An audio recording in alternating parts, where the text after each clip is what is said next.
Shapiro is one of my favorite speakers. So I'm going to repeat more or less one of the shiurim that he said. Safer? And subsequently found most of the speech in Imam Makim, which is a recording of his shiurim. He didn't write it, but somebody wrote it based on his shiurim. So we have that privilege.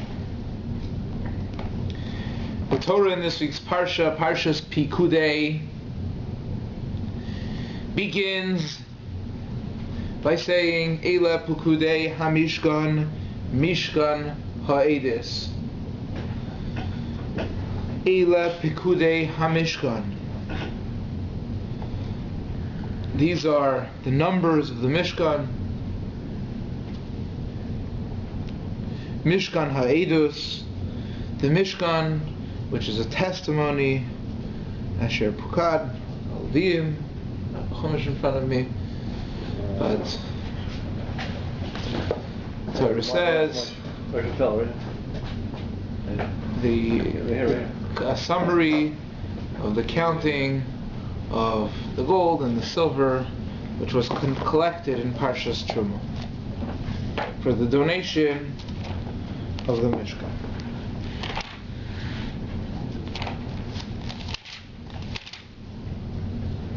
He translates Perkudei as reckonings.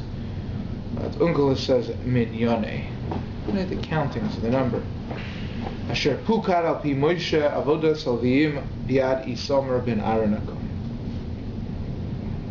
Counts the gold and the silver, fine. The pasuk is extremely interesting in that it says Eila Perkudei ha Mishkan, Mishkan ha'edus. It says Mishkan 2 times. Eila Perkudei ha Mishkan ha'edus. Why? Eila Perkudei ha Mishkan, Mishkan ha'edus. It says the same Mishkan 2 times. Why? Says Rashi, Ha-Mishkan, Mishkan, Shenema, Shnei Pa'amim, 2 times. Remez L'Mikdash, this is a hint to the Beis HaMikdash. Shenismashkein, was taken as a security. Bishnei Churbanim, in the 2 times that it was destroyed. Alavunoseyim Shal Yisrael. So the word Mishkan in the Torah refers, each time it says Mishkan, Mishkan, Mishkan, Ha'edus, to the Mishkan which was taken as a mashkon. What's a mashkon? A security. When you lend somebody $1,000 and you're not sure if he's going to pay up, so you look at his arm and you see the gold watch on his arm and you say, listen, I'll give you the $1,000, even though I'm not 100% sure you have that money for it, and I'll take that gold watch on your arm as a mashkon, not as payment, but rather as a security. So Eila Perkudei ha Mishkan, Mishkan ha'edus. Why does it say it 2 times? Because Hashem says that's a remez, that's a hint, that the Beis HaMikdash was going to be destroyed 2 times, and Hashem was going to take the Beis HaMikdash as a security twice because of the sins of the Bnei Yisrael. Mishkan ha'edus. What is Mishkan? That testifies. Edus li-Yisrael. The Mishkan was an edus, was a testimony to the Jewish people. Shevita lahem HaKadosh Baruch Hu al ma'aseh ha'egel. That Hashem forgave the Bnei Yisrael even though they sinned with the golden calf. Sharei hishra shchinaso beinehem. Because he rested his Shechina there. That's a testimony. If Hashem rests his Shechina amongst Klal Yisrael, that's a testimony that he forgave them for the Egel. So says Rashi. The Medrash Tanchuma expands. The core for Rashi.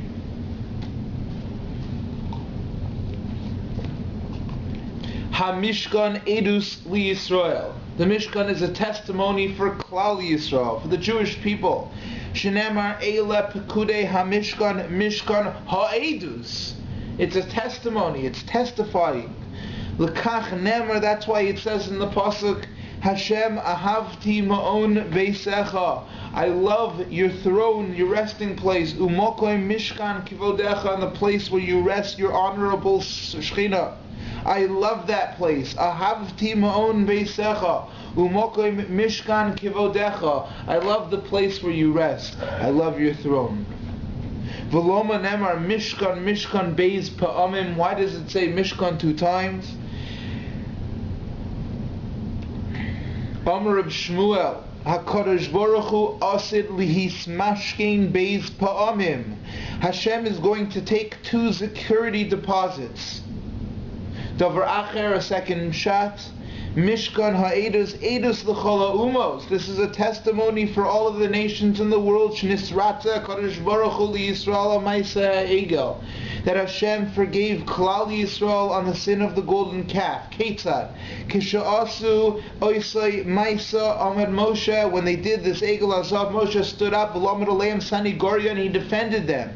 He was the lawyer for Klal Yisrael. Shnisratza lahem Kadosh Baruch Hu, until God forgave them. Omar Moshe, so Moshe said, Ribono Shalom, umi modia lu'umos shenisratzisa. Who is going to tell all the nations of the world who saw that the Jewish people sinned so badly with the Egel Hazav of the golden calf, who is going to tell them that now you forgave them? Amar Lo, Hashem said, Lech emor lahem v'asuli mikdosh v'shachanti b'socham. Say to them that I am going to rest. Make for me a Beis HaMikdash. I'm going to rest my Shechina amongst them. A kaksiv Mishkan ha'edus, that's the Mishkan that testifies. Mishkan meyid she'ashchina b'Yisrael. It testifies that the Shechina is in Klal Yisrael. So you have these 2 themes. You have these 2 things running in the Medrash and in Rashi, in the first pasuk in the Torah, that in this parsha that's saying that number 1, Mishkan 2 times. That when Bnei Yisrael sin, the Ribono Shalom removes the Mishkan. He takes the security deposit. But then you have the other testimony, the Mishkan ha'edus, testifying that even though the Bnei Yisrael sin, Hashem rests His Shechina, gives that Mishkan. So which is it? Seems to be a bit of a contradiction. Yeah. Does He remove His Shechina? Does He take away the Beis HaMikdash? Does He take away the Mishkan? Or does He... No, He forgives us. And He gives us the Mishkan to prove that He forgave us. How do we understand? This Medrash and Rashi certainly give us a theme, an idea, and that is that the Ribono Shel Olam always rests His Shechina amongst the Bnei Yisrael, no matter how much they sin. Hashem's Shechina is always there. What does that mean? Mishkan. What is Mishkan? Mishkan, we said, is a security. It's a security. Now, why does a person take a security? You make a loan, you take a security. Why do you only return what is taken? To make sure that the people come back. Yeah. To make sure that the guy comes back to you. Of course. It's to tighten the connection, right? Otherwise, he'll just take your money and he'll leave. How do you security? How do you secure that the fellow will be back? How do you make sure that you don't lose touch? Take something valuable from him. Says Rav Moshe Shapiro, taking something as a security, even though on the surface level it seems like you're removing the Shechina, but it's not, it's the opposite. By removing the Shechina, you're firming up the kesher, the knot, that connection between the 2 parties. How is that? You're taking a security deposit. When a person takes, again, Nachumo, When a person takes a security deposit from somebody, he's not taking something from them to keep.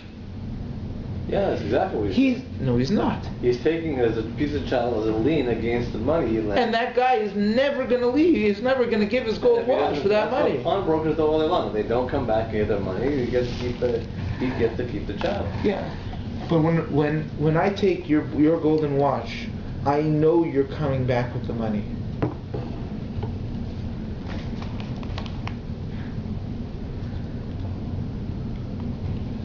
I'm making sure that you're not going to leave. The point of taking a security is not a collection. It's not a collection.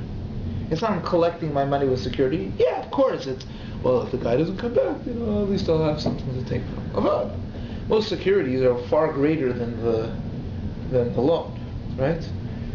Give me $1,000. Well, I don't. Yeah, just $1,000. I just need to go. Wait, I'll give it back to you tomorrow. Okay, give me your car. Okay. Take my car. I just need $1,000 cash. Take my car. Fine. The guy's not going to give up his car for $1,000. He's not selling his car. A security deposit is given and taken so that I know the guy's going to come back to me. It's insurance. It's also more like... It's more than insurance. It's more than insurance. It's not just insurance. Let's understand this clear. We'll understand it clearer as we go along. But let's understand this clear. The Ribono Shel Olam, when he took the Beis HaMikdash away, he created a solidified relationship between him and Klal Yisrael. That there could never be that the Klal Yisrael is going to walk away, or that he's going to walk away from them. Well, I'm sorry, I don't see the connection between. You're saying the Beis HaMikdash or Beis Medrash, or sorry, the Mishkan or the Beis HaMikdash was the chattel that he took away from. Yes, the gold watch. The car. That was the car. And when he took the car, he made sure that they were going to come back. I'm going to explain. If you can't wrap your head. In that case, why would he build the third Beis HaMikdash? Ah. Okay. Let's get there. Let's get there. They don't go to the end of the year already. Maybe just to we'll jump a little bit. The pasuk in the Torah in SHMOS Chav Beis pasuk Chavav says as follows: Im kesef talves ami. If you're going to lend money to my nation, es he'oni imach, let the poor person be with you. Lo sia lo kenoisha, which means don't charge him interest, right? Lo sisimon alav nesha, different types of interest. Don't give him. Don't. You're not allowed to do that. You're not allowed to charge interest. Im chabol tachbol salmas reacha, if you take his shirt as a security, ad boy hashemesh tishivenu loy, before the sun rises, you must give it back. Kihi kisusoi livada, that's his only shirt. He simlosoi looiroi, that's the shirt he's wearing on his skin. Bameh yishkav, what else is he going to lie with? V'hoya ki yitzak elai v'shamati ki chanun ani. If he cries out to me, I'm going to listen, because I am a merciful God. So Rashi explains, what does this psukim mean? It means you lend somebody money, and he gives you a security, and his security is his talis, his shirt, right? His talis or his shirt, or he gives you his blanket. If he gives you his shirt, you can only take it for the nighttime. You got to give it back to him during the day. If he gives you his blanket, you're only allowed to take it during the day. You got to give it back to him during the night. That's the halacha. That's what the Torah says. And why? So the pasuk explains, Ki hui ksuso levado. It's his only shirt. He simlasai la'iroi. It's his only talis. Bamei yishkov. You took his blanket. What else is he gonna lie with? V'hoyo ki yitzak elai. And if he cries out to me, that poor person that you lent, you didn't give him back his shirt. V'shamati ki chanun ani. Because I'm a merciful God, I'm going to listen to his cry. So he's giving us key techniques on how to get the Beit HaMikdash back. The Rabbanu Shalom took the Beis HaMikdash as a mashkon, as a security. But if he doesn't give it back, He has to give it back when we need it. Right? He has to give it back when we need it. So it says in the Torah. We have to prove we need it. And if he doesn't, We cry it. V'hoya ki yitzak elai, v'shamati ki chanun ani. Taking the security creates a relationship. Let's understand this even more. It's taking, but it's giving. What is this? So this is a Gemara in Eruvin, which I said over many times. Baruch Hashem, now I found it in the Sefer Mimamakim. Oh, okay. It's not the same word that I say, but it's similar. The Rabbanu Shalom rests his Shechina in both the Mishkan and the Beis HaMikdash. What's the difference between the Mishkan and the Beis HaMikdash? Permanency. That's what I say. So that's good, you remember. I say the difference between the Mishkan and the Beis HaMikdash is one's permanent, one's temporary. He says something a little different. The Mishkan was in the Midbar. It traveled with the Bnei Yisrael. It was never destroyed. Never. It was put away. It was buried. It was put away. It was never destroyed. The Beis HaMikdash was a permanent structure, like you said. It lasted for 410 then 420 years, and then it was completely destroyed. What's the difference between the Mishkan and the Mikdash? The Gemara says that Mishkan Ikri Mikdash, Mikdash Ikri Mishkan. That you can call the Mishkan a Mikdash, and you can call the Mikdash a Mishkan. They're interchangeable. How do you know you can call the Mishkan a Mikdash, or the Mikdash a Mishkan, I should say? Because it says, V'nasati Mishkani b'soichechem. That's what the Gemara says. Mishkan Ikri Mikdash. How do you know that the Mishkan is called a Mikdash? From the pasuk, Ve'asuli Mikdash, V'shachanti be'secha. Why did it say Mikdash? It said Mishkan, right? Yeah. So you see, then Mishkan and Mikdash are interchangeable. The Shem Shmuel. The Shem Shmuel in PARSHA Truma brings a sefer called Megala Amukos. It's a parish on the Zohar. It's an explanation, a commentator on the Zohar. Shem Shmuel, in the name of the Megala Amukos. That the Mikdash and the Mishkan, each one is the letter Hey. The letter Hey of what? Of the Shem Hashem. There's Yud K, Hey, and then Vav K, Hey, right? There's two Heys in the name of Hashem. Yud, then Hey, then Vav, then Hey. The first one is Mikdash, and the second Hey is Mishkan. That's what he says. There's a Shem Shmuel. That is the Megala Amukos. Oh my God. Shem Shmuel explains, what does that mean? The Mikdash is called a Mikdash because the Bnei Yisrael become sanctified in the Mikdash. We become holy. Right? What does Mikdash mean? It means separate. Right? Kedusha means separate, separated, spiritual, elevated. That's what Mikdash means. And in the Beis HaMikdash is where we can become spiritually close with the Rabbanu Shalom. Mishkan, on the other hand,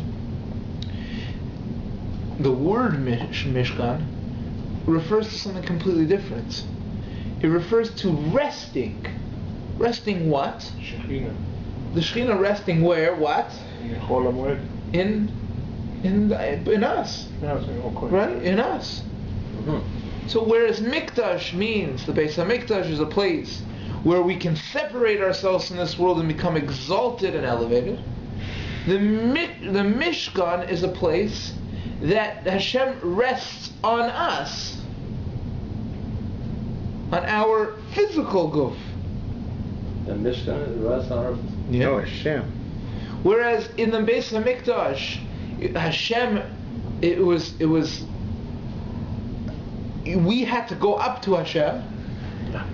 He comes down to us. In the Mishkan, Hashem came down to us. That's what the word means, Mishkan. The first hay of the Shem Hashem is our relationship with Hashem, where we become exalted, the hay, the Mikdash, separated, spiritual, detached. And the second hay is where the Ribono Shel Olam comes down to us. Both relationships are true. Tzadik HaKoyin in Resisei Loilo explains the idea of the Mishkan and the Mizbeach and the Avoda and everything that they did was that the Shekhinah, Hashem's rest, should rest down here in our world. And that's how we become forgiven for sins.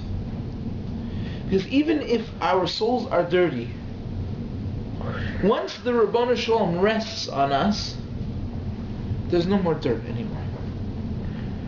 Right? But imagine if you poured a ton of bleach on, a shirt, and then you tried to drop something on it. It wouldn't stain.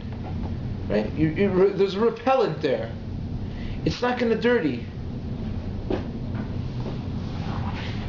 That's the avodas hamishkan, the Shekhinah b'tachtonim, he says, the Shekhinah amongst us. So is once the Shekhinah reveals itself in our hearts, all of the chatoyim, the sins, and the lichluch, the dirt, becomes pushed away, and only light reigns. These are his words. That's the Mishkan. The Mikdash was something else. Is Kedusha Mamish. We have to elevate, we have to become godly in order to be mistabik, in order to attach ourselves to that. But says Reb Tzaddik HaKoyin, you must remember, Mikdash Ikri Mishkan, Mishkan Ikri Mikdash. They're interchangeable. Both are true. Both are true. They're both our relationship with the Ribono Shel But Olam. it seems like in the Mishkan we were more elevated because we don't have to make any effort for the Shekhinah to come. And the Mikdash we have to make the effort, right? What do you mean? In the Mishkan the Shekhinah was there, right? The person of Hashem was there. We don't have to look for Hashem because He was there. Once you get there, it's like the whole universe is there in the Mishkan. He's constantly there. There. In the Mikdash, the Shekhinah is not there. We have to look for them. We have to elevate Make an ourselves in effort. order to get there. So the person was more elevated in the time of the Mishkan as in the time of the Mikdash, I think. I'm asking. But no, it's the opposite. Oh, because the Mishkan, Hashem was always there no matter what madrega we were in. Yeah. Whereas the Mikdash was not the case. We had to come to a certain madrega. Or would you say we already fallen down several madrigas? Right. And then the Shekhinah wasn't there anymore, like in the second base. Right. Right? It's like a din. And It's like din. It's judgment. And If you're not there, he's not there. It was on top of a mountain, so you had to physically elevate yourself and spiritually elevate yourself. Very nice. In Tana Devei Eliyahu, it says, Yirasi mitoich simchasi v'simchasi mitoich yirasi. I'm happy while I'm fearing. I'm fearing while I'm happy. What does that mean? A simcha is a feeling that one gets, happiness, joy, with a close friend. A close friend will be with you in good times and bad times. Light, dark, sadness, happiness, always be there. That's simchas. Yira, fear, is when you have derech eretz for a person who is holier than you or that you respect. You're not buddy with them. You're not. You have a relationship of deep respect. He's more separate from you. He's not close to you. He's more distant from you. These two types of relationships are both true, and they're both true of our relationship with the Rabbanu Shalom. We certainly have to distance ourselves from our low bodily wants, desires, and try to reach a level of Kiddusha, Mikdash. But we also must remember that Yira, fear, right? Fear. Mikdashi Tiro, we fear the base of Mikdash. You're not allowed to walk into Harabayis with your shoes on. Right? That's fear. And we have to get to that madrega where we fear the Rabbanu Shalom and we're distant, we're in awe of the Rabbanu Shalom, and we try to therefore elevate ourselves to that level. But we must also remember that there's Mishkan as well. V'shachanti b'sochan, that the Rabbanu Shalom is always with us, in thick or thin, like a friend. Simcha.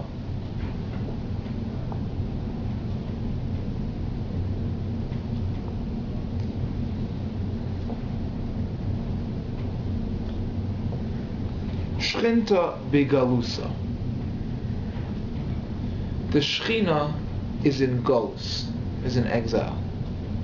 What does that mean, Shchinta begalusa? That the Shechina is in exile. Svarim teach us. Well, the Gemara in Megillah says, Tanya Reb Shimon bar Yochai Omer Boy Urei Kama Chavivin Yisrael Lefnei HaKadosh Baruch Hu. Come and see how beloved the Bnei Yisrael are to Hashem. Wherever they went into exile, the Shechina went after them. They went to Egypt, they exiled to Egypt, the Shechina was there.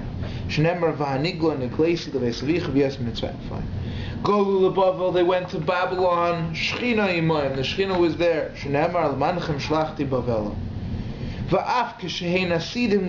And when they're going to be redeemed from the final Golus, Shechina imayim, Hashem is with them. Shenemer v'shava Hashem elokecha shavuzcha v'yirichamecha. Hashem will return those who have gone into exile.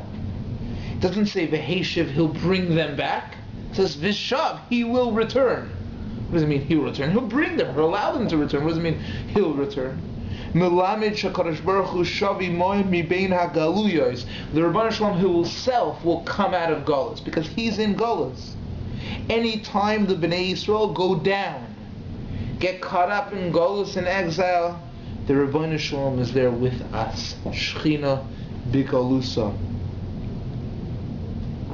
The Medrash in SHMOS describes three types of relationships between Hashem and us. It says, you are the sheep, I'm the shepherd. If that's the relationship, then asu dir l'roya, then build a house for the shepherd so that he can come and shepherd you.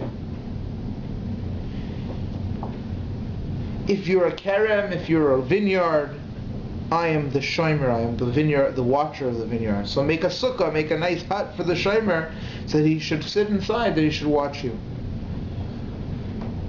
Atem bonai v'adni avichem. You're my children, I am your father. You know, your father's only going to come visit you if you make him a house. Make him a room at least in your house. That is v'asuli mikdash v'shachanti b'socham. Right? Make for me a house and then I'll come. These three types of relationships, the shepherd, the watch, the vineyard watcher, or the father, are really the three types of relationships we have with the Rabbanu, with Hashem. When the Bnei Yisrael are on the level of deveikus ahava, of complete attachment from love with Hashem, then Hashem is our Father and we're making Him a house so that He can stay with us. When it's not love maybe it's fear. So we're the sheep and he's the shepherd. And we have to make a house for him so that he can be with us. But even when we don't have Ava and we don't have Yira, we're just a vineyard. He's still watching over us. He's still with us in anywhere we go.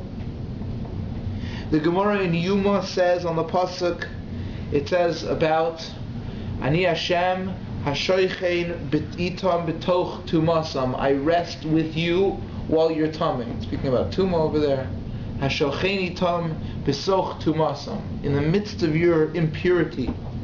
Afilu b'shasheim tameim, even when the Bnei Yisrael are impure. Shechina imahem. Hashem is with them. V'lo setamei es haaretz, it says, do not make the land impure. Asher atem yoshvim ba, which you're sitting in the land. Asher ani shoichem b'soicha ki ani Hashem shoichem b'nei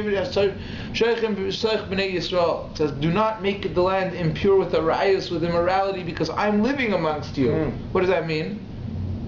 So go. What do you mean? You're living amongst us, don't make it impure. Okay, we'll make it impure and you go. No. The Rabbeinu Shalom stays with us no matter what we do. So please just don't make it impure. I'm here. I'm here with you. That's the Mishkan. That's the idea of Mishkan. Mishkan is Shechina B'Chalusa, which means that Hashem is always going to be with us even in the deepest and darkest exiles. The Mishkan is the relationship that the Rabbanu Shalom will rest on us no matter what we are and where we are, what we do. All we have to do is cry out to Him.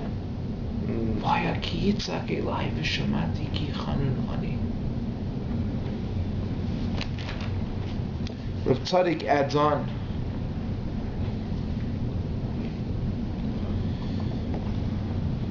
when the Shechinta is B'Galusa, so it's not in the Mishkan anymore.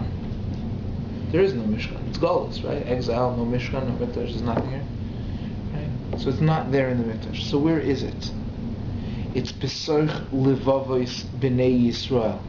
It's in the heart of the B'nei Yisrael. Right there. Well, I know that. What's in there? The Shechina. Oh, and he says that's the Midah of Malchus. That's the Malchus. What's Malchus? A Melech is a king on you, no matter where his subjects are. You know, I made an interesting observation this week. Those of us that are thinking about our tax returns, so I just met with my accountant. Oh yeah, so if you know a little bit about accounting, I have a bit of an accounting background, so if you know a little bit about accounting, you know that the Canadian government only makes you file taxes if you're a resident of Canada. There's a residency test, and if you're deemed a resident of Canada, you have to file taxes. Not so the government of the United States of America. The United States of America has an interesting rule that I'm not familiar with all the countries, but I think, and I heard from a different accountant, that it's different than all other countries. It doesn't matter where you are. You don't have to be a resident of the United States in order to be obligated to file a tax return. The mere fact that you're a citizen of the United States of America obligates you to file a tax return. We give you the passport, you're automatically bound to us. You must always file taxes. Did you know that? Yeah, my wife's American citizen. Oh. So she always has to file taxes. Always. Okay. Now, I didn't know that when I got married, but after a couple of years, I think I found out. Since then, we were filing. But what's the difference between Canada and the rest of the world and America? Why does America have this weird rule with their tax return? Only control. So I want to say that at least prior to Obama, the United States of A was a malchus. Yes. A malchus. It was a kingdom. And the President of the United States was a king. And their subjects were their subjects, no matter where they were in the world. You're a U.S. citizen, born in the United States of America. You belong to us. Canada's not a malchus. Because a group of people got together and decided to call themselves Canada. Not a malchus, not a kingdom. Okay, you're in the country, file taxes. You're not in the country? Okay. You're not part of us. You're not there. You're not part of it. You're only part of Canada if you live in Canada. You're not part of Canada because I'm a Canadian. Maybe people walk around with Canadian flags when they go visit Europe. But Americans are different, right? At least they used to. Anyway, that said, the idea of the greatest malchus is that the king is always, like, you always picture the king everywhere you are. He's always with you. And that's the idea of Mishkan. Ani Hashem ashoichein itam betoch tumasan. I am Hashem who rests amongst you even when you're impure.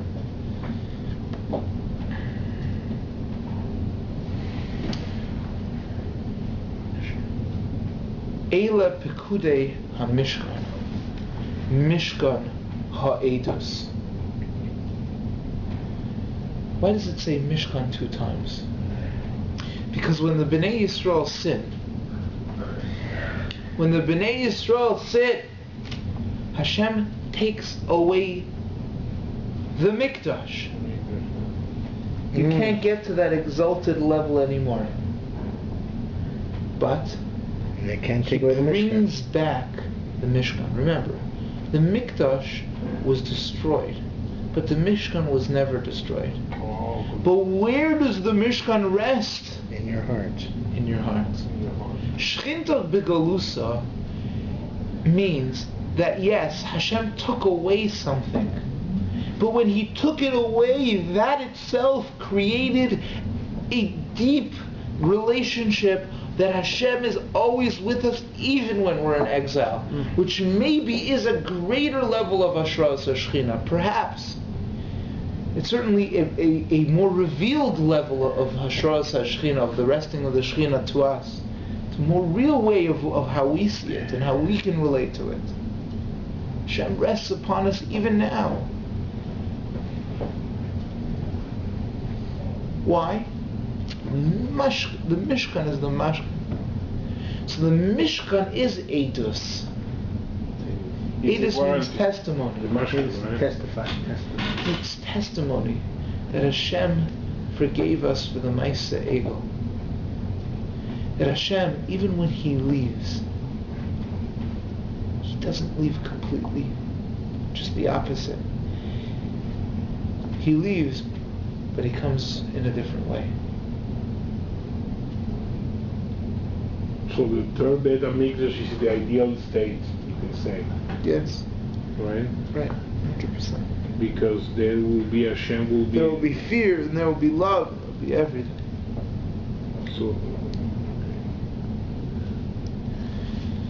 just a quick comment. In the Mishkan, we had one of the main materials of the Mishkan was called Atzei Shitim. Right. Atzei Shitim. Atzei Shitim is cedar tree. What is it? Shitim tree. Cedar tree. I don't know call it here. Cedar is Lebanon?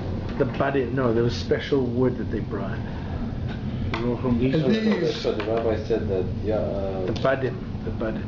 Yaakov brought it from Israel to Egypt. From the Eretz Canaan.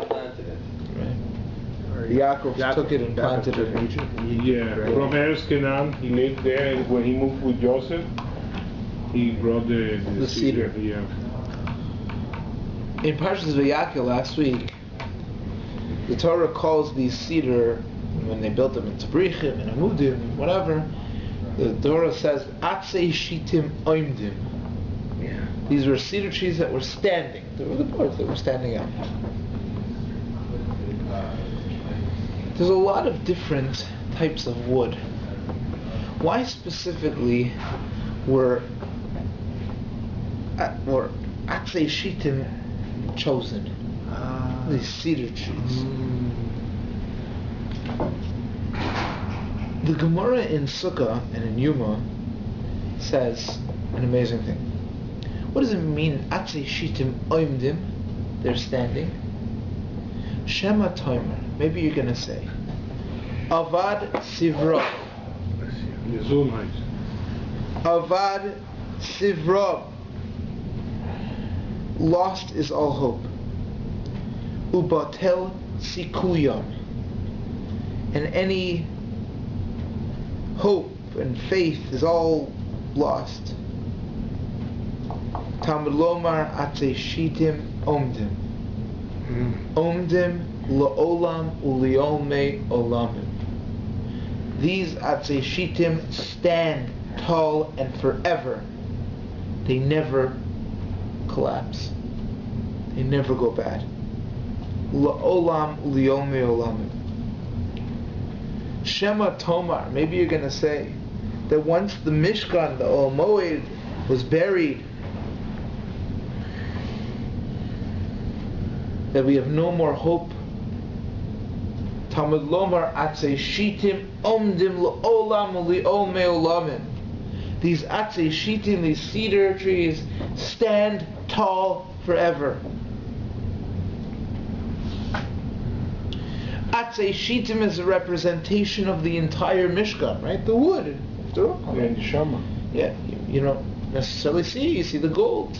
You don't see the wood framing in a house. You see the brick. You see drywall. You don't see the bones built. The structure. It's wood. That's the Mishkan. And the Mishkan is Omdim. Stays forever and ever and ever. Even when there's a Churban, when there's a destruction of the temple, these Shitim would stay forever. And where do they stay? They stay in your heart. Shchinta begalusa, but the Shechina is in your heart forever. The Beis Hamikdash was removed, but the Shechina is implanted.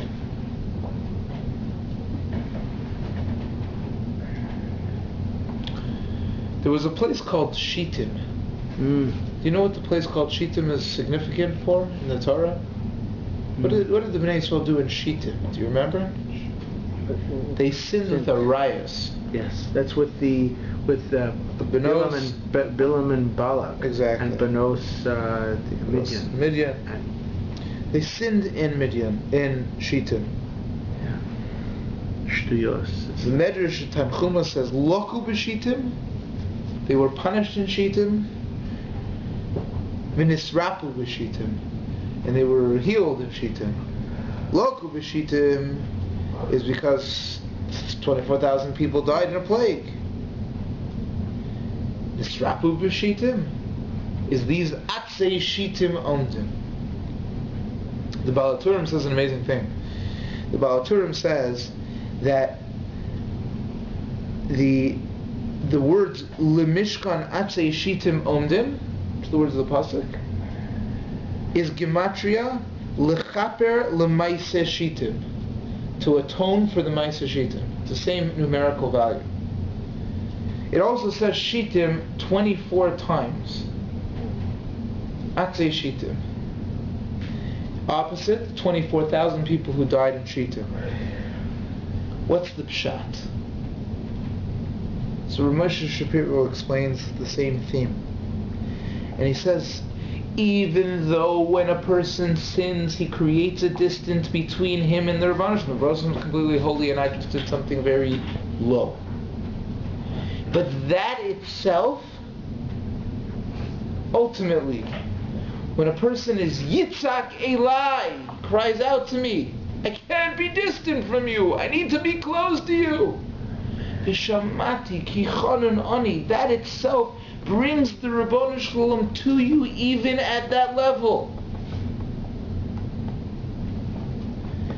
So the reason why Atzei Shitim Omdim La'ad Liomei Olamim, forever and ever, the Atzei Shitim and the Mishkan will always rest in Klal Yisrael, is because even though they sinned in Shittim,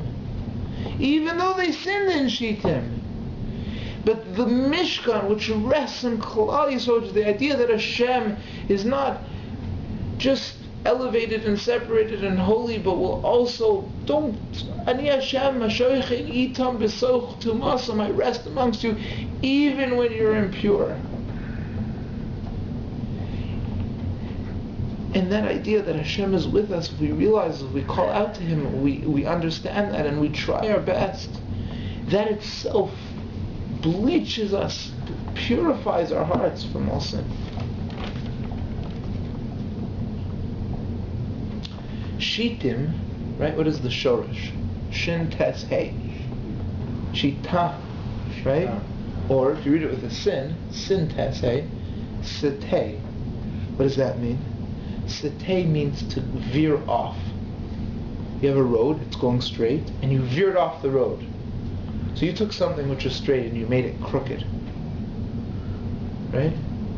But shita means system. Okay, it could mean that, but it means also a line. Yeah. Right? A straight line. So you're taking something that's bent or all over the place and you're making something straight out of it. It means both things. How does it mean both things? How does one word mean it can make crooked straight and make it straight crooked? Because it all comes from the same shoresh. It's like the Mishkan.